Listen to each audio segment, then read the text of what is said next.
അസ്സലാമു അലൈക്കും welcome back to our channel. നമ്മുടെ പുതിയൊരു വ്ളോഗിലേക്ക് എല്ലാ കൂട്ടുകാർക്കും സ്വാഗതം. എല്ലാ കൂട്ടുകാർക്കും സുഖാണെന്ന് വിചാരിക്കുന്നു. അൽഹംദുലില്ലാ ഞങ്ങൾക്കും സുഖാണ് കേട്ടോ. അപ്പോൾ കഴിഞ്ഞ വീഡിയോക്കൊക്കെ നിങ്ങൾ തന്ന സപ്പോർട്ടിന് ഒരുപാട് നന്ദിയുണ്ട്. അതേപോലെ നമ്മളെ തുടർന്നുള്ള വീഡിയോസിന് നിങ്ങളെ സപ്പോർട്ട് ഉണ്ടാവുമെന്ന് ഞാൻ പ്രതീക്ഷിക്കുന്നു. അപ്പോൾ ഇത് ഞായറാഴ്ച എടുത്ത വീഡിയോ ആണ് കേട്ടോ. ഞായറാഴ്ച നമ്മൾ ബ്രേക്ക്ഫാസ്റ്റ് ഉണ്ടാക്കുന്നത് ഹെൽത്തി ബ്രേക്ക്ഫാസ്റ്റ് ആണ്. കുറച്ച് പഴം പുഴുങ്ങിയതും മുട്ട പുഴുങ്ങിയതും ഒക്കെയാണ് കേട്ടോ. എന്നുണ്ടല്ലോ ദോശ ഇഡ്ഡലിയൊക്കെ ആയിട്ട് അപ്പോൾ അങ്ങനെ എന്തെങ്കിലുമൊക്കെ ഉണ്ടാക്കില്ല. അപ്പോൾ ഇന്ന് ഇതാക്കാമെന്ന് വിചാരിച്ചതാണ്. പിന്നെ പഴം കുറച്ച് നല്ലോണം പഴുപ്പ് കയറിയിട്ടൊക്കെ ഉണ്ട്, എന്നാലും കുഴപ്പമൊന്നുമില്ല, കുട്ടികൾ കഴിക്കും. പിന്നെ അതേപോലെ 2 കുഞ്ചുള്ള മുട്ടല്ലേ, അതാണ് കേട്ടോ ഇത് 2 ദിവസമായിക്കണം ബാബു കൊണ്ടുവന്നിട്ട്. അപ്പോൾ കുട്ടികൾക്കൊന്ന് പുഴുങ്ങി കൊടുത്തോളേണ്ടിയെന്ന് പറഞ്ഞിനി. അപ്പോൾ ഇന്ന് ബ്രേക്ക്ഫാസ്റ്റിന് അതായാൽ പിന്നെ വേറെ ഒന്നും ഉണ്ടാക്കും വേണ്ടല്ലോ. അപ്പോൾ അങ്ങനെ മുട്ടയും പഴമൊക്കെ ഒറ്റ ട്രിപ്പിൽ അങ്ങോട്ട് പുഴുങ്ങിയെടുക്കാൻ വേണ്ടിയിട്ട് നോക്കുകയാണ് കേട്ടോ. അപ്പോൾ മുട്ട പുഴുങ്ങുമ്പോൾ പൊട്ടിപ്പോവാതെക്കുള്ള ഒരു ടിപ്പ് പറഞ്ഞുതരാം കേട്ടോ. ഞാൻ ചെയ്യുന്ന ഒരു ടിപ്പ്, ഞാനിത് യൂട്യൂബിൽ കണ്ടത് തന്നെയാണ്, അങ്ങനെ ട്രൈ ചെയ്ത് നോക്കിയതേനും. നമ്മൾ മുട്ട പുഴുങ്ങണ വെള്ളത്തിൽ കല്ലുപ്പ് ഇട്ട് കൊടുക്കുക, അതേപോലെ കുറച്ച് സുർക്കി ഒഴിച്ച് കൊടുക്കുക. എന്നാൽ മുട്ട പൊട്ടാതെ കിട്ടും കേട്ടോ. ചില സമയത്ത് നമ്മൾ മുട്ട പുഴുങ്ങണ സമയത്ത്, ഞാൻ തന്നെ ചില സമയത്തൊക്കെ മുട്ട പുഴുങ്ങണ സമയത്ത് അതിങ്ങനെ തിളച്ചാവുമ്പോഴേ അത് പൊട്ടിയിട്ട് ആകെ പൊട്ടി കലങ്ങിപ്പോവും. 1-2 എണ്ണമൊക്കെ അങ്ങനെ ആവലുണ്ട്. നമുക്കിപ്പോൾ ഇവിടെ ഒരു 6 ആൾക്കാരുണ്ടല്ലോ, അപ്പോൾ 6 മുട്ട പുഴുങ്ങണം. അപ്പോൾ ഏതെങ്കിലും 1-2 എണ്ണമൊക്കെ അങ്ങനെ പൊട്ടി ഇതായി പോവലുണ്ട് കേട്ടോ. ഇപ്പോൾ ഇതേപോലെ നമ്മൾ ചെയ്യൽ തുടങ്ങിയപ്പോൾ അങ്ങനെ ഒറ്റ മുട്ടയും പൊട്ടി പോകുന്നില്ല. പിന്നെ സുർക്ക അല്ലെങ്കിൽ നമ്മളെ ഉള്ളിത്തൊലി ഉണ്ടല്ലോ, വലിയുള്ളിൻ്റെ തൊലി ഉണ്ടല്ലോ, ആ തൊലി ഇട്ട് കൊടുക്കുകയാണെങ്കിലും നമ്മൾ മുട്ട പുഴുങ്ങണ വെള്ളത്തിൽ ഇട്ട് കൊടുക്കുകയാണെങ്കിലും മുട്ട പൊട്ടിപ്പോകില്ല കേട്ടോ. അതും ഞാൻ ട്രൈ ചെയ്ത് നോക്കിയിരിക്കണം. അപ്പോൾ ഞാൻ ഇഡ്ഡലി ചെമ്പിലാണ് പിന്നെ മുട്ട പുഴുങ്ങാൻ വെച്ചിരുന്നത്. അപ്പോൾ അതിൻ്റെ മേലെ ആ ഓട്ടുള്ള തട്ടുണ്ടല്ലോ അത് വെച്ച് കൊടുത്തിട്ട് അതിൻ്റെ മേലേക്ക് പഴം ഇട്ട് കൊടുത്തിട്ടുണ്ടേനി. അങ്ങനെ മുട്ടയും പഴമൊക്കെ ഒറ്റ ട്രിപ്പിൽ തന്നെ പുഴുങ്ങിയെടുത്തിട്ടുണ്ട്. ഇത് പുഴുങ്ങാൻ വെച്ചിട്ട് പിന്നെ ഞാൻ പോയിട്ട് മുറ്റൊക്കെ അടിച്ചേരി വന്നിട്ടോ. അതൊക്കെ കഴിഞ്ഞപ്പോഴത്തേനാണ് പിന്നെ ഇത് വെന്തത്. അങ്ങനെ ഇനിയിപ്പോൾ ഇത് ഒക്കെ പുറത്തേക്ക് എടുക്കുകയാണ് ഞാൻ. അപ്പോൾ ഇതാ കണ്ടില്ലേ, മുട്ട ഒറ്റൊന്നും പൊട്ടിപ്പോയിട്ടില്ല കേട്ടോ. ഇതൊക്കെ ഒരുവിധം ആൾക്കാർ ചെയ്യുന്ന ടിപ്പ് തന്നെ ഇക്കാരം. എന്നാലും ഞാനിങ്ങനെ പറയണത് എന്താ വെച്ചാൽ, ഞാൻ എപ്പോഴും പറയുന്ന പോലെ തന്നെ അറിയാത്തവരുണ്ടെങ്കിൽ ട്രൈ ചെയ്ത് നോക്കിക്കോട്ടെ എന്ന് വിചാരിച്ചിട്ടാണ് കേട്ടോ. അപ്പോൾ ഞാനീ പറയുന്ന ടിപ്പും കാര്യങ്ങളൊക്കെ നമ്മളെ കുറച്ച് കൂട്ടുകാരൊക്കെ ട്രൈ ചെയ്ത് നോക്കലുണ്ട്. കമൻറ്റിലൂടെ എന്നോട് പറയലുണ്ട് കേട്ടോ, നിങ്ങളെ ടിപ്പൊക്കെ ഞാൻ ട്രൈ ചെയ്യലുണ്ട്. അതേപോലെ പിന്നെ എന്താ പറയുക, സിമ്പിളായിട്ടുള്ള ടിപ്പാണ് അങ്ങനെയൊക്കെ പറഞ്ഞിട്ട് കമൻറ്റിലൂടെ നമ്മളോട് പറയലുണ്ട്. അപ്പോൾ അതുകൊണ്ട് അങ്ങനെ പറഞ്ഞു പോണതാണ് കേട്ടോ അതൊക്കെ. അങ്ങനെ ബ്രേക്ക്ഫാസ്റ്റൊക്കെ റെഡിയായി. പിന്നെ ബ്രേക്ക്ഫാസ്റ്റൊക്കെ കഴിച്ചു. പിന്നെ ഇന്ന് ഒരുപാട് ജോലികളുള്ള ദിവസമായിന് കേട്ടോ. അപ്പോൾ രാവിലെ തന്നെ പിന്നെ ഞാൻ അടുപ്പ് കത്തിക്കാനൊന്നും പോയിട്ടില്ല, കുറേ പണി ഉണ്ടായിന്. അപ്പോൾ അതൊക്കെ എടുത്തൊക്കെ വന്നു. കുറേ പണിയെന്ന് പറഞ്ഞാൽ കുറേ തുണികൾ അലക്കാനും അതേപോലെ അകൊക്കെ ഒന്ന് തട്ടി കൊട്ടി അടിച്ചു വരാനൊക്കെ ഉണ്ടായിന്. പിന്നെ നോമ്പ് മണിയൊക്കെ ഞാൻ എടുക്കൽ ബറാത്തൊക്കെ കഴിഞ്ഞിട്ടാണ് കേട്ടോ. അപ്പോൾ നോമ്പ് മണിയൊന്നും ഇപ്പോൾ എടുക്കണില്ല. അപ്പോൾ ഒരു 12 മണി വരെ കുറച്ചധികം നല്ല പണികൾ തന്നെ ഉണ്ടായിന്. അപ്പോൾ അതൊക്കെ കഴിഞ്ഞ് വന്നിട്ടാണ് കേട്ടോ പിന്നെ ഞാൻ വേഗം പിന്നെ നമുക്ക് ഉച്ചയ്ക്ക് ലഞ്ചിനുള്ളതൊക്കെ റെഡിയാക്കിയത്. അപ്പോൾ നമ്മൾ സാധാരണ റേഷൻ കടയിൽ നിന്ന് വാങ്ങണ ചായക്ക് കടി ഉണ്ടാക്കുന്ന പച്ചരി ഉണ്ടല്ലോ, അത് വെച്ചിട്ട് വേഗം കുറച്ച് നെയ്ച്ചോറും ഉണ്ടാക്കി. പിന്നെ അതേപോലെ തന്നെ കുറച്ച് ചിക്കൻ ഉണ്ടായിന് ഫ്രിഡ്ജിൽ, അതെടുത്തിട്ട് ഒരു കറി ഉണ്ടാക്കി. അതിക്ക് 1/2 മണിക്കൂർ കൊണ്ട് റെഡിയാക്കിയതാണ് കേട്ടോ. അപ്പോൾ കുട്ടികൾക്കൊക്കെ വിശക്കും ചെയ്യും. പിന്നെ രാവിലെ ഇന്നിപ്പോൾ നമ്മൾ ബ്രേക്ക്ഫാസ്റ്റ് മുട്ടയും പഴക്കല്ലേനോ, അപ്പോൾ എല്ലാവർക്കും വിശക്കും. എന്നാലും അതിൻ്റെ ഇടയിൽ ചായയൊക്കെ ഉണ്ടാക്കി കുടിച്ചിട്ടുണ്ടേനി ഒരു. പിന്നെ ഉള്ളിയൊക്കെ ഇട്ടിട്ട് സുർക്കയൊക്കെ ഇട്ടാണ്ട് ഒരു ചമ്മന്തി ഉണ്ടാക്കിയിട്ടുണ്ട്, പപ്പടം പൊരിച്ചിട്ടുണ്ട്. ഇതാണ് കേട്ടോ നമ്മൾ ഉച്ചയ്ക്ക് ഉണ്ടാക്കിയത്. അപ്പോൾ ഞാൻ റെസിപ്പിയും കാര്യങ്ങളൊന്നും കാണിക്കേണ്ട ആവശ്യമില്ലല്ലോ, എപ്പോഴും കാണിക്കുന്നത് തന്നെയാണ് ഈ റേഷൻ കടയിലത്തെ പച്ചരി ഇട്ടിട്ട് നെയ്ച്ചോറ് ഉണ്ടാക്കുന്നതൊക്കെ. അപ്പോൾ അതൊന്നും ഞാൻ വീഡിയോയിൽ കാണിച്ചിട്ടില്ല. അങ്ങനെ പിന്നെ നമ്മളെ കുളി നിസ്കാരമൊക്കെ കഴിഞ്ഞതിന് ശേഷം പിന്നെ ഫുഡൊക്കെ കഴിച്ചു. പിന്നെ ഉമ്മയും നാത്തൂനൊക്കെ വൈകുന്നേരം വരുന്നുണ്ടെന്ന് പറഞ്ഞിട്ടുണ്ടായിന് കേട്ടോ. അപ്പോൾ ഞാൻ ഉച്ചക്കൊക്കെയുള്ള ചോറ് മാത്രമേ ഉണ്ടാക്കിയിട്ടുള്ളൂ. ഇനി വൈകുന്നേരത്തിന് വേറെ ഫുഡ് ഉണ്ടാക്കാമെന്ന് വിചാരിച്ചു. പിന്നെ നമുക്ക് കുറച്ച് മുന്നേ ആയിട്ട് വന്നതാണ് ഈ ഇൻഫാത്തിൻ്റെ കുറച്ച് പ്രോഡക്റ്റുകൾ. അപ്പോൾ ഞാനിത് വീഡിയോയിൽ കാണിച്ചിട്ടുണ്ടായിന് അന്ന്. ഞാനിത് ട്രൈ ചെയ്ത് നോക്കിയിട്ട് ഇതിൻ്റെ ഫീഡ്ബാക്ക് പറയാമെന്ന് പറഞ്ഞിട്ടുണ്ടായിന്. അപ്പോൾ ഓരോന്നും ഞാൻ ട്രൈ ചെയ്ത് നോക്കി, എന്നിട്ട് അതിൻ്റെ ഫീഡ്ബാക്കാണ് കേട്ടോ അപ്പോൾ പറയണത്. ഞാൻ എന്ത് പ്രോഡക്റ്റ് വന്നാലും ആദ്യം ഞാനതൊന്ന് യൂസ് ചെയ്ത് നോക്കും, എന്നിട്ട് നല്ലതാണോ എന്ന് നോക്കിയിട്ട് മാത്രമേ ഞാൻ നമ്മളെ വീഡിയോയിൽ നിങ്ങൾക്കിത് പരിചയപ്പെടുത്തി തരലുള്ളൂ കേട്ടോ. അപ്പോൾ നമ്മളെ ഇൻഫാത്തിൻ്റെ ഒരുപാട് പ്രോഡക്റ്റുകളുണ്ട്, ഒക്കെ അടിപൊളി പ്രോഡക്റ്റുകൾ തന്നെയാണ് കേട്ടോ. ഇതിൽ പിന്നെ ചിക്കൻ മസാല ഉണ്ട്, അതേപോലെ ഗരം മസാല ഉണ്ട്, പിന്നെ കോഫി പൗഡർ ഉണ്ട്, പിന്നെ അതേപോലെ തന്നെ മസാല ടീ ഉണ്ട്, പിന്നെ സൗദി അറേബ്യൻ ട്രഡീഷണൽ കോവ പൗഡർ ഉണ്ട്. അപ്പോൾ ഒക്കെ അടിപൊളി പ്രോഡക്റ്റുകൾ തന്നെയാണ് കേട്ടോ. അപ്പോൾ ഇന്നിപ്പോൾ ഞാൻ ഇപ്പം ഉണ്ടാക്കുന്നത് മസാല ടീ ആണ്. അപ്പോൾ ഉച്ചക്ക് ഫുഡൊക്കെ കഴിച്ച് പിന്നെ നമ്മളെ വീഡിയോ ഒക്കെ ഇടാനൊക്കെ ഉണ്ടായിന്, അതൊക്കെ ഇട്ട് കഴിഞ്ഞ് കുറച്ച് നേരം ഒന്ന് കടന്നൊക്കെ ചെയ്ത് അതൊക്കെ കഴിഞ്ഞ് പിന്നെ വൈകുന്നേരം കിച്ചണിൽ വന്നിട്ടാണ് കേട്ടോ ഈ ഒരു ടീ മസാല ടീ ഒക്കെ ഉണ്ടാക്കുന്നത്. അപ്പോൾ ഇങ്ങനത്തെ മസാല ടീയൊക്കെ ഒരു ഗ്ലാസ് കുടിക്കുകയാണെങ്കിൽ നല്ല ഉന്മേഷം കിട്ടും കേട്ടോ. ഈ ഉറക്കത്തു നിന്നൊക്കെ എണീറ്റൊക്കെ വരുന്ന സമയത്ത്, അതേപോലെ നമുക്കൊരു ഉഷാറില്ലാത്ത സമയത്തൊക്കെ ഒരു ഗ്ലാസ് മസാല ടീയൊക്കെ ഉണ്ടാക്കി കുടിക്കുകയാണെങ്കിൽ നല്ല ഉഷാറുണ്ടാവും. അപ്പോൾ ഞാനിവിടെ ഈ ഒരു മസാല ടീ ഉണ്ടാക്കാൻ വേണ്ടിയിട്ട് ഒരു 1.5 ഗ്ലാസ് വെള്ളം ഇവിടെ തിളപ്പിക്കാൻ വെച്ചിട്ടുണ്ടായിരുന്നു നമ്മളെ കറണ്ട് അടുപ്പുമ്മൽ. അപ്പോൾ അത് തിളച്ചപ്പോൾ ഞാൻ അതിലേക്ക് ഒരു സ്പൂണ് മസാല പൗഡർ ഇട്ട് കൊടുത്തിട്ടുണ്ട്. പിന്നെ അത് തിളച്ച് വന്നപ്പം കുറച്ച് പാലും ചേർത്ത് കൊടുത്തിട്ടുണ്ട്, ആവശ്യത്തിന് മധുരമൊക്കെ ചേർത്ത് കൊടുത്തിട്ടുണ്ട്. അപ്പോൾ എന്തായാലും ഈ ഒരു മസാല ടീ അടിപൊളിയാണ് കേട്ടോ. അത് തിളച്ച് വരുമ്പം തന്നെ നല്ലൊരു സ്മെല്ലാണ് നമ്മളെ മൂക്കിക്ക് വരുന്നത്. പിന്നെ ഇൻഫാത്തിൻ്റെ ഈ എല്ലാ പ്രോഡക്റ്റുകളും നമ്മളെപ്പോലുള്ളൊരു വീട്ടമ്മ വീട്ടിലിരുന്നിട്ട് ഉണ്ടാക്കുന്ന പ്രോഡക്റ്റാണ്. അപ്പോൾ നമുക്ക് എന്തുകൊണ്ടും വിശ്വസിച്ച് വാങ്ങി ഉപയോഗിക്കാവുന്നതാണ്. അപ്പോൾ നിങ്ങൾക്ക് ആർക്കെങ്കിലും ഇവരെ പ്രോഡക്റ്റും കാര്യങ്ങളൊക്കെ വേണമെന്നുണ്ടെങ്കിൽ ഞാൻ ഇവരെ നമ്പർ ഡിസ്ക്രിപ്ഷൻ ബോക്സിൽ കൊടുക്കുക. അപ്പോൾ അവരായിട്ട് കോൺടാക്ട് ചെയ്താൽ മതി കേട്ടോ. അപ്പോൾ മസാല ടീ ഒന്നും പറയാനില്ല കേട്ടോ, അടിപൊളിയാണ്. അങ്ങനെ ഞാൻ ചായയൊക്കെ ഉണ്ടാക്കി കുടിച്ചു. പിന്നെ നിസ്കാരമൊക്കെ കഴിഞ്ഞ്, അപ്പോൾ അതൊക്കെ കഴിഞ്ഞപ്പോൾ തന്നെ ദമ്മയും നാത്തൂനും കുട്ടികളൊക്കെ വന്നിട്ടുണ്ടേനി. പിന്നെ ഒരു വന്നപ്പോൾ പിന്നെ കുറേ നേരം അങ്ങനെ കുട്ടീനെ കളിപ്പിച്ചിട്ടും അതേപോലെ വർത്താനം പറഞ്ഞിരുന്ന് അങ്ങനെ സമയം പോയതേ അറിഞ്ഞില്ല. പിന്നെ നമുക്ക് വൈകുന്നേരത്തിന് ഫുഡും കാര്യങ്ങളൊന്നും ഉണ്ടാക്കിയിട്ടില്ലല്ലോ. പിന്നെ ബാങ്ക് കൊടുക്കാനായിക്കണം കേട്ടോ പിന്നെ കിച്ചണിക്ക് എത്തിയപ്പോൾ. അപ്പോൾ ചിക്കൻ ഉണ്ടെങ്കിൽ ചിക്കൻ കറി ഉണ്ടാക്കാമെന്ന് വിചാരിച്ചു. നെയ്ച്ചോറും ഉണ്ടാക്കാമെന്നാണ് കേട്ടോ വിചാരിക്കുന്നത്. അപ്പോൾ ചിക്കൻ കറിക്ക് ഞാൻ കുറച്ച് ചിക്കനൊക്കെ എടുത്തുകൊണ്ട് ഉപ്പും മുളകൊക്കെ തേച്ച് അവിടെ വെച്ചിട്ടുണ്ട്.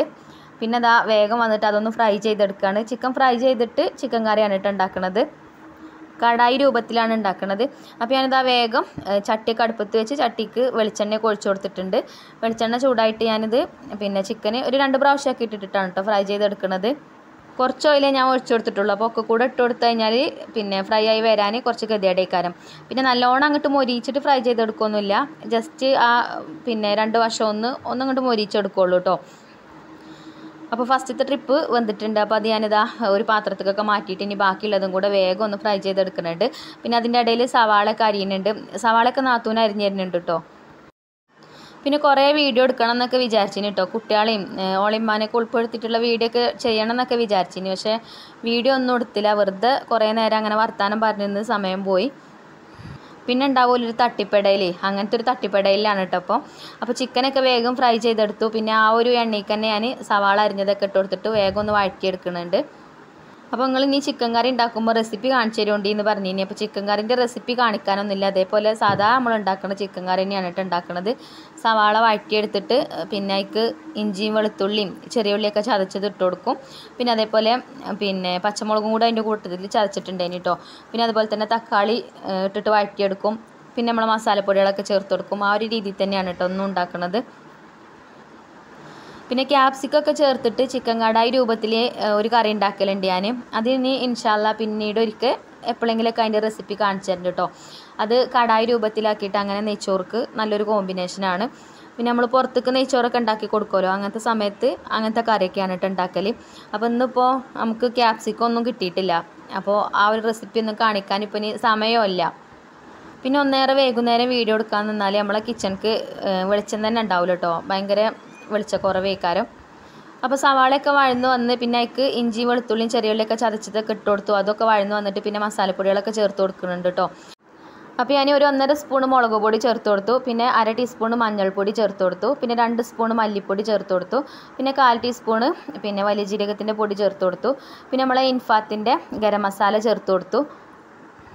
പിന്നെ എല്ലാം കൂടി നല്ല രീതിയിലൊന്ന് മിക്സ് ചെയ്തെടുത്തു. അതിൻ്റെ ആ ഒരു പച്ചമണം മാറുന്നത് വരെ നല്ല രീതിയിലൊന്ന് വഴറ്റി കൊടുത്തു. ഇനിയിപ്പോൾ ഞാനിതിലേക്ക് ഇൻഫാത്തിൻ്റെ ചിക്കൻ മസാലയും കൂടെ ചേർത്ത് കൊടുക്കുന്നുണ്ട് കേട്ടോ. ചില്ലി ചിക്കൻ മിക്സാണിത്, എന്നാലും ചിക്കൻ കറിക്ക് ചേർത്ത് കൊടുത്താൽ നല്ല ടേസ്റ്റാണ്. അപ്പോൾ ഞാൻ അതിൻ്റെ മുന്നേ ഉച്ചയ്ക്ക് ചിക്കൻ കറി ഉണ്ടാക്കിനല്ലോ, ആ ഒരു സമയത്ത് ചേർത്തിന് കേട്ടോ. അപ്പോൾ നല്ല ടേസ്റ്റുള്ള കറിയാണ്. അപ്പോൾ അതുകൊണ്ട് ഞാൻ ഇപ്പോൾ 1 സ്പൂണും കൂടെ ഇതിക്കും കൂടെ ചേർത്ത് കൊടുത്തിട്ടുണ്ട്. ഇതിൽ കോൺഫ്ലവർ ഉണ്ട്, അതേപോലെ chilli powder, garlic dry ginger, black pepper, അങ്ങനെ ഒരുപാട് ഐറ്റംസുകൾ ചേർത്തിട്ട് വറുത്ത് പൊടിച്ചുണ്ടാക്കിയ പൊടിയാണ് കേട്ടോ. അതുകൊണ്ട് നല്ല ഫ്ലേവറും നല്ല ടേസ്റ്റും ഒക്കെ ഉണ്ടാവും. പിന്നെ ഞാനൊരു 2-3 തക്കാളി അരിഞ്ഞ് വെച്ചിട്ടുണ്ടായിനി. തക്കാളി അരിഞ്ഞതും ചേർത്ത് കൊടുത്തു. ഇനി കുറച്ച് നേരം ഒന്ന് അടച്ച് വെക്കട്ടെ, തക്കാളിയൊക്കെ ഒന്ന് വെന്ത് ഉടഞ്ഞ് വരാൻ വേണ്ടിയിട്ട്. ഇപ്പോൾ തക്കാളിയൊക്കെ വെന്തിട്ടുണ്ട്. ഇനി ഞാൻ ഈ തവി വെച്ചിട്ട് നല്ലോണം ഒന്ന് ഉടച്ചു കൊടുക്കുന്നുണ്ട് കേട്ടോ തക്കാളിയൊക്കെ. പിന്നെ നമ്മൾ ഇവിടെ ഫ്രൈ ചെയ്ത് വെച്ച ആ ചിക്കനേക്ക് ചേർത്ത് കൊടുത്തിട്ട് നല്ലോണം ഒന്ന് ഇളക്കി മിക്സ് ചെയ്ത് കൊടുത്തു, നമ്മളെ മസാലയൊക്കെ ഇതിലേക്ക് ആവാൻ വേണ്ടിയിട്ട്. ഇനിയിപ്പോൾ നിങ്ങൾക്ക് വെള്ളം ചേർക്കാതെ ഇതേപോലെ ഇങ്ങനെ മസാലയാണ് വേണ്ടതെന്നുണ്ടെങ്കിൽ വെള്ളം ചേർക്കാതെ ഇതേപോലെ തന്നെ എടുക്കാം കേട്ടോ. ഞാനിപ്പോൾ കുറച്ചൊരു കറി രൂപത്തിലാണ് ഉണ്ടാക്കുന്നത്. അപ്പോൾ ഞാൻ കുറച്ച് ചൂടുള്ള വെള്ളം ഒഴിച്ചു കൊടുത്ത് ഇനി ഇതൊന്ന് വേവിച്ചെടുക്കുകയാണ്. അപ്പോൾ ആ ഒരു സമയമൊക്കെ ആയപ്പോൾ തന്നെ മഗ്‌രിബിൻ്റെ ബാങ്ക് കൊടുക്കുന്നുണ്ട് കേട്ടോ. പിന്നെ ഞാൻ കറിയൊക്കെ തുറന്ന് നോക്കിയപ്പോൾ വെന്തിട്ടുണ്ടായിനി. അപ്പോൾ ഞാൻ കുറച്ച് മല്ലിയിലൊക്കെ അതിക്കൊന്ന് വെതറി കൊടുത്തു. എന്നിട്ട് വീണ്ടും ഒന്ന് അടച്ചു വെച്ച് ഫ്ലെയിമൊക്കെ ഓഫാക്കി കൊടുത്തു. ഇനി നെയ്ച്ചോറ് ഉണ്ടാക്കണം. നെയ്ച്ചോറ് നമുക്ക് പിന്നെ ഉണ്ടാക്കാമെന്ന് വിചാരിച്ചിട്ടോ, നിസ്കാരമൊക്കെ കഴിഞ്ഞതിന് ശേഷം. അപ്പോൾ രാത്രി ആയതുകൊണ്ട് ഞാൻ പറഞ്ഞല്ലോ ചിക്കൻ കറി കാണാനൊന്നും വലിയ ഭംഗിയൊന്നും ഉണ്ടാവില്ല. കാരണം കളറും കാര്യങ്ങളൊന്നും തോന്നണില്ല കേട്ടോ. പക്ഷെ കളറൊക്കെ നല്ലോണം ഉണ്ടായിനി. നല്ല ചിക്കൻ കറി തന്നെ ആയിനി കേട്ടോ. അങ്ങനെ അത് അടച്ചു വെച്ചിട്ട് പിന്നെ പോയി നിസ്കരിച്ചൊക്കെ വന്നു. പിന്നെ നെയ്ച്ചോറ് ഉണ്ടാക്കുന്നത് നമ്മളെ ദുൽഹാനിൻ്റെ അരി വെച്ചിട്ടാണ് കേട്ടോ.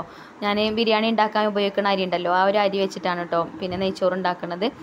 അപ്പോൾ അത് അളന്ന് നോക്കേണ്ട ആവശ്യമൊന്നുമില്ല. 1 കിലോന് അരിയാണ്, കറക്റ്റ് 1 കിലോന് അരിയാണ് കേട്ടോ. അപ്പോൾ എന്നാലും ഞാൻ കപ്പ് വെച്ചിട്ടൊന്ന് അളന്ന് നോക്കണം. എന്താ വെച്ചാൽ ചിലപ്പോൾ ഞാൻ 4 കപ്പ് അരിൻ്റെ കണക്കിന് ഇക്കാരം വെള്ളം എടുക്കുക. 8 കപ്പ് വെള്ളം ഇക്കാരം ചിലപ്പോൾ എടുക്കുക. അപ്പോൾ ഇനി വെള്ളം കുറഞ്ഞു പോവോ കൂടി പോവോ എന്നൊന്നും അറിയില്ല. അപ്പോൾ ഒന്ന് അളന്ന് നോക്കിയതാണ്. അപ്പോൾ 4 കപ്പിലേറെ ഉണ്ട് കേട്ടോ അരി, 4.5 കപ്പ് അരി ഉണ്ട്. അപ്പോൾ അരിയൊക്കെ ഞാൻ അവിടെ കഴുകി ഓട്ടപാത്രത്തിലാക്കി ഒന്ന് ഊറ്റി വെച്ചിട്ടുണ്ട്. പിന്നെ അതാ വേഗം ഒരു ചെമ്പൊക്കെ അടുപ്പത്ത് വെച്ച് അതിലേക്ക് കുറച്ച് സൺഫ്ലവർ ഓയിൽ ഒഴിച്ച് കൊടുക്കുന്നുണ്ട്. പിന്നെ നമ്മളെ കുറച്ച് കൂട്ടുകാരൊക്കെ കമൻറ്റിലൂടെ ഇങ്ങനെ നമ്മളോട് പറയലുണ്ട്, സൺഫ്ലവർ ഓയിൽ ഉപയോഗിക്കുന്നത് നല്ലതല്ല, നിങ്ങൾ നെയ്ച്ചോറും ബിരിയാണിയൊക്കെ ഉണ്ടാക്കുമ്പോൾ വെളിച്ചെണ്ണ യൂസ് ചെയ്തൂടെ എന്ന് ചോദിക്കലുണ്ട്. അപ്പോൾ ഞാൻ എന്തായാലും ഇപ്പോൾ സൺഫ്ലവർ ഓയിൽ കുറച്ച് കൊണ്ടുവന്നത് അവിടെ ഉണ്ട്. ഇനി അപ്പോൾ അതുകൊണ്ട് അതന്നെ ചേർത്ത് കൊടുത്തു കേട്ടോ. ഇനി ഇൻഷാ അല്ലാഹ് വെളിച്ചെണ്ണയൊക്കെ ഇട്ടിട്ട് നെയ്ച്ചോറൊക്കെ ഉണ്ടാക്കി നോക്കണം. വെളിച്ചെണ്ണയിൽ നെയ്ച്ചോറ് ഉണ്ടാക്കുമ്പം വെളിച്ചെണ്ണ ചുവക്കൂലേ? എനിക്ക് അറിയില്ല കേട്ടോ, എനിക്ക് അങ്ങനെ ചുവക്കുമെന്നാണ് തോന്നുന്നത്. ഇവിടെ ഒരു ദിവസം ഞാൻ ഉണ്ടാക്കിയിട്ട് അങ്ങനെ കേട്ടോ ബാബുവൊക്കെ പറഞ്ഞിരുന്നത് ഈ വെളിച്ചെണ്ണ ചുവക്കണുണ്ടെന്ന് പറഞ്ഞിന്. അപ്പോൾ നിങ്ങളൊക്കെ എങ്ങനെ നെയ്ച്ചോറ് ഉണ്ടാക്കലോ ഒന്ന് കമൻറ്റ് ചെയ്യോണ്ടി. ഞാൻ സൺഫ്ലവർ ഓയിൽ ഒഴിച്ചു കൊടുത്തു. എന്നിട്ട് പിന്നെ ഏലക്കായും അതേപോലെ തന്നെ ഗ്രാമ്പൂ പട്ട അങ്ങനെയുള്ള ഐറ്റംസൊക്കെ ഇട്ട് കൊടുത്തു. എന്നിട്ട് അത് ഒന്നിങ്ങോട്ട് പൊട്ടി വരുന്ന ആ ഒരു സമയത്ത് സവാള ചേർത്ത് കൊടുത്തു, സവാള അരിഞ്ഞ് ചേർത്ത് കൊടുത്തു. പിന്നെ അണ്ടിപ്പരിപ്പും മുന്തിരിയും ചേർത്ത് കൊടുത്തു. അതേപോലെ ക്യാരറ്റ് കുറച്ച് എടുത്തിട്ടുണ്ടെങ്കിൽ അത് അരിഞ്ഞത് ചേർത്ത് കൊടുത്തു. പിന്നെ കുറച്ച് കറിവേപ്പിൻ്റെ ഇലയും ചേർത്ത് കൊടുത്തു. പിന്നെ കുറച്ച് ഞാൻ അതിൽ നിന്ന് മാറ്റിയിട്ടുണ്ട് കേട്ടോ, നമ്മളെ ചോറിൻ്റെ മേലെ ഇട്ട് കൊടുക്കാൻ വേണ്ടിയിട്ട്. പിന്നെ അതാ നമ്മൾ 4 കപ്പ് അരിയല്ലല്ലോ, 4.5 കപ്പ് അരി ഉണ്ടല്ലോ. അപ്പം ഞാൻ മൊത്തം 9 കപ്പ് വെള്ളം എടുത്തിട്ടുണ്ടേനും. എന്നിട്ട് കരണ്ടടുപ്പുമ്പോൾ വെച്ചിട്ടൊന്ന് തിളപ്പിച്ചിട്ട് ആ വെള്ളം അതിലേക്ക് ഒഴിച്ചു കൊടുത്തു. ഇനി വേഗം ഉണ്ട് കേട്ടോ, വേഗം ഉപ്പിട്ട് കൊടുത്താണ്ട് അരി ഇട്ട് കൊടുത്താൽ വെള്ളം താന്നാൽ നമുക്ക് വേഗം അടുപ്പത്തുനിന്ന് വാങ്ങി വെക്കാം. പിന്നെ ആ ചൂടിൽ കടന്നിട്ടാണ് വെന്തോളും. പിന്നെ അരി നമ്മളിങ്ങനെ ഊറ്റി വെക്കണതുകൊണ്ട് വെള്ളം ഏറുന്ന പ്രശ്നമില്ല, വെള്ളം കുറയുന്ന പ്രശ്നമില്ല. ചിലപ്പം അരി ഊറ്റി വെക്കാതെ നമ്മൾ കൈ കൊണ്ട് ഇട്ട് കൊടുക്കുകയാണെങ്കിൽ അതിൽ കുറച്ച് വെള്ളമൊക്കെ അതിലുണ്ടാവും. അങ്ങനെ വെള്ളം ഏറി പോകാനൊക്കെ സാധ്യത ഉണ്ട്. അപ്പോൾ ഇങ്ങനെ നെയ്ച്ചോറൊക്കെ ഉണ്ടാക്കുമ്പോൾ ഊറ്റി വെക്കുകയാണ് കേട്ടോ നല്ലത്. അങ്ങനെ അരിയൊക്കെ ഇട്ട് കൊടുത്തു. പിന്നെ ഉപ്പൊക്കെ നോക്കിയിട്ട് കുറച്ചും കൂടെ ഉപ്പൊക്കെ ഇട്ട് കൊടുത്തു. ഉപ്പ് കുറവേനി കേട്ടോ. പിന്നെ ഒരു സ്പൂണ് ഇഞ്ചി വെളുത്തുള്ളി ചതച്ചതും ആ വെള്ളത്തേക്ക് ചേർത്ത് കൊടുത്തിട്ടോ. അപ്പോൾ നല്ല ടേസ്റ്റേക്കാരം നമ്മൾ നെയ്ച്ചോറിന്. പിന്നെ അതേപോലെ തന്നെ മല്ലിയിലയും പുതിനയിലൊക്കെ ഉണ്ടെങ്കിൽ അതും വേണമെങ്കിൽ ചേർത്ത് കൊടുക്കുക, പച്ചമുളക് ചേർത്ത് കൊടുക്കുക, എന്തും വേണമെങ്കിൽ ചേർത്ത് കൊടുക്കുക കേട്ടോ, നമ്മളെ ഇഷ്ടത്തിനനുസരിച്ചിട്ട് ചേർക്കുക. അപ്പോൾ ഞാൻ അപ്പോൾ അതൊന്നും ചേർത്തിട്ടില്ല. പിന്നെ ഇതിവിടെ അടച്ച് വെച്ചിട്ട് ഒന്ന് വേവിച്ചെടുക്കുകയാണ്. പിന്നെ ഇടയ്ക്കൊന്ന് തുറന്നിട്ട് ഇളക്കി നോക്കണുണ്ട്. അങ്ങനെ വെള്ളം താന്നത് കണ്ടപ്പോൾ പിന്നെ ഞാൻ അതിലേക്ക് നല്ല നെയ്യ് ചേർത്തിട്ടില്ലേനല്ലോ, അപ്പോൾ ഒരു 2 സ്പൂണ് ആർക്കേജിൻ്റെ നെയ്യും ചേർത്ത് കൊടുക്കുന്നുണ്ട്. അപ്പോൾ ഇത്രേ ഉള്ളൂ കേട്ടോ, നമ്മളെ നെയ്ച്ചോറ് റെഡി ആയിട്ടുണ്ട്. ഇനി ഒന്ന് ഇളക്കി കൊടുത്തതിന് ശേഷം പിന്നെ നമ്മളിങ്ങനെ അമ്പിച്ച് അടച്ചു വെക്കുമല്ലോ, അരിയൊക്കെ എല്ലാ ഭാഗത്തും ഒന്ന് ഇളക്കി കൊടുത്തിട്ട് ഇങ്ങനെ എന്താ പറയുക ചട്ടുകം കൊണ്ട് ഇങ്ങനെ അമർത്തി വെക്കൂലേ, അങ്ങനെ അമർത്തി വെക്കും. എന്നിട്ട് പിന്നെ ഒരു 2-3 പ്രാവശ്യം ഇടയ്ക്കൊന്നിങ്ങനെ ഇളക്കി കൊടുക്കും. അപ്പോൾ അത്രേ ഉള്ളൂ കേട്ടോ. പിന്നെ നെയ്ച്ചോറ് റെഡിയായി. അപ്പോൾ നെയ്ച്ചോറും ചിക്കൻ കറിയും റെഡിയായി. പിന്നെ ഞാൻ ഒരു കാബേജ് ഉണ്ടായിന്, അതൊക്കെ അരിഞ്ഞ് ഉപ്പേരി ഉണ്ടാക്കി അതിൻ്റെ ഇടയിൽ. പിന്നെ തൈരൊക്കെ ഉണ്ടാക്കി, പപ്പടം പൊരിച്ചു, അങ്ങനെയുള്ള പണികളൊക്കെ അതിൻ്റെ ഇടയിൽ കൂടെ ചെയ്തു. ആവി പുറത്തേക്ക് പോവാതെക്കാനാണ് കേട്ടോ പിന്നെ അതിൻ്റെ മേലെ കാനൊക്കെ വെച്ച് കൊടുത്തിട്ടുള്ളത്. പിന്നെ നെയ്ച്ചോറൊക്കെ തുറന്ന് നോക്കിയപ്പോൾ ഒക്കെ വെന്തിട്ടുണ്ടായിനി. അപ്പോൾ നമ്മൾ കുറച്ച് സവാള ഫ്രൈ ചെയ്തതൊക്കെ ഇവിടെ മാറ്റി വെച്ചിനല്ലോ, അതൊക്കെ അതിൻ്റെ മേലെ കൂടെ ഇട്ടിട്ടൊന്ന് ഇളക്കി കൊടുക്കുക. അത്രയൊക്കെ ഉള്ളൂ.